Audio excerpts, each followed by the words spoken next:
Hello, I'm Dr. Stephen Andrew Missick. I'm running for Texas State Legislature, HD 18. I'm running against the incumbent, Ernest Bales. And we had a very exciting day on Thursday and Friday, where it was actually Ken Paxton. Ken Paxton, the Attorney General, he's looking into Colony Ridge. And it's like, well, who's responsible for this chaos, this disaster? And AG Paxton exposed two people, our Texas State Legislator, Ernest Bales, and our Texas State Senator, Robert Nichols. And basically what he did is he passed a law surreptitiously in Austin, and that's House Bill 4341. So I want to tell the story. I'm going to do some more in-depth discussion about Colony Ridge, but I just want to do a little basic overview right now. Now, I heard a lot of horror stories, they're still going on, about crime, drug running, illegal weapons running, gang activity, people being exploited, living in squalor, a shanty town in Plum Grove. Now, the proper name for this place is Colony Ridge, Terranos, Houston. So what happened was my father's very active, and I still am, in the local ministerial alliance. He goes and fellowships with the other pastors. Usually they have a Wednesday meeting. And this one day, Ernest Bales came, and he's speaking before the ministerial alliance. And he says, I know you've heard troubling stories about Colony Ridge, or actually he said Plum Grove. I know you heard a lot of troubling stories about Plum Grove. But I tell you now that it's not going to go away. I'm working in Austin to make it legal. And I was kind of shocked. I was kind of shocked because you talk about sex trafficking, drug trafficking, and just the exploitation of vulnerable people, of illegal aliens that are being exploited over there and living in squalor in a shantytown. I was shocked. So finally I decided to, I ran against him in 2020 to actually made that a campaign issue. Didn't do him any good. He still was able to win. But now things have changed. Now Colony Ridge has become a major story. And the interesting thing about it, like I said, I'm going to have a program where I go into this more in depth, is this is an effort by Ernest Bales to flip this county blue. He's actually, just like State Senator Nichols and Ernest Bales are both Democrats who run on the Republican ticket. All you have to do is look at their voting record. And I think it's 2018, Ernest Bales was down in Houston.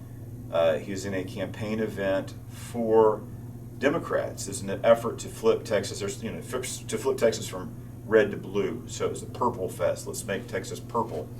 And everyone who went there was supposed to wear a purple shirt to show their solidarity and their intent to flip Texas from red to blue. And Ernest Bales showed up. He gave a speech campaigning against Republican candidates, campaigning for Democrats, and he wore his purple shirt. He's wearing a purple shirt to show his commitment to flipping Texas blue. And that's why we have this huge this is a red county, and that's why we have this huge hub of human trafficking that Ernest Bales created.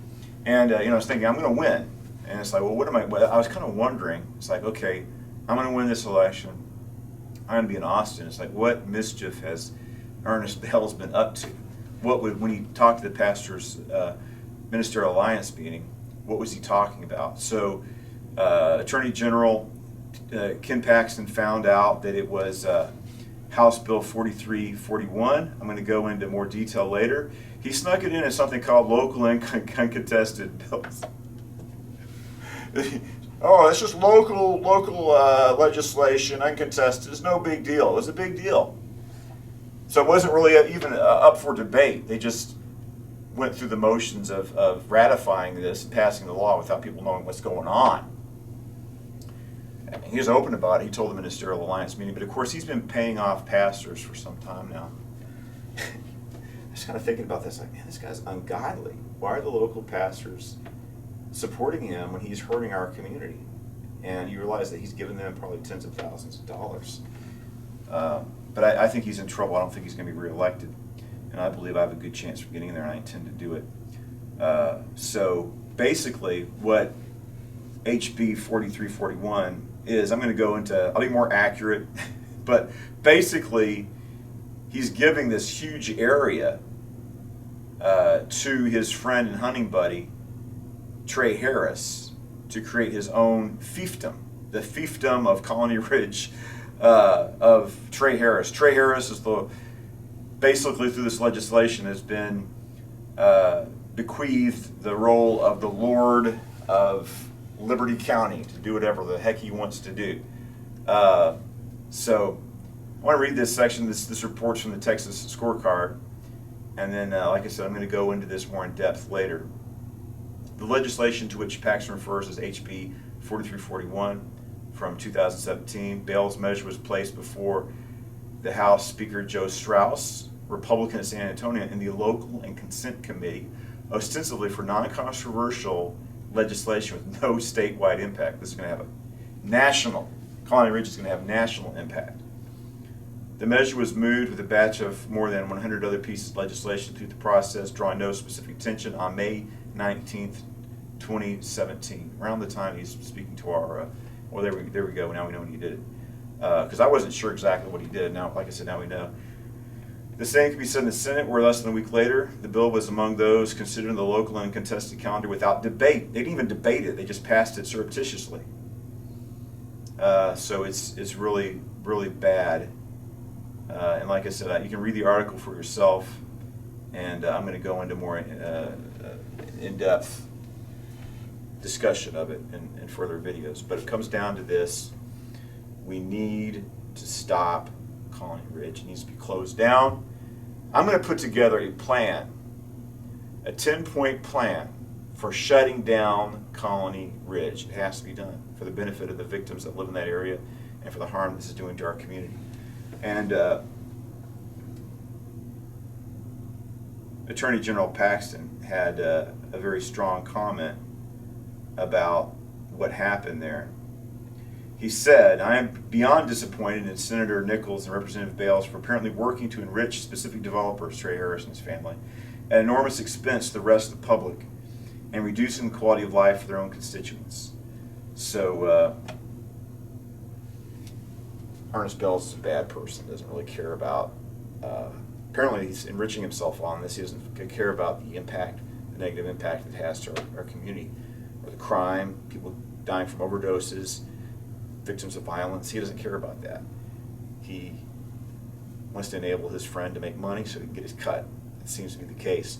So he needs to be punished. Ernest Bales needs to be punished for what he did to this House district by being removed from office, by the populace seeing him for what he is and voting him out of office. So join me as we do this. I'm going to talk more about this, about my plan and my legislative agenda and priorities in upcoming presentations. So please stay tuned and join us as I continue to campaign to save our House district, to save our counties from Ernest Bales and Colony Ridge. So if you're concerned about it, you want Colony Ridge closed down, you need to vote for me. There is another candidate out there, Janice Holt. I don't think she's a bad person, but I'm more equipped to deal with the situation than she is.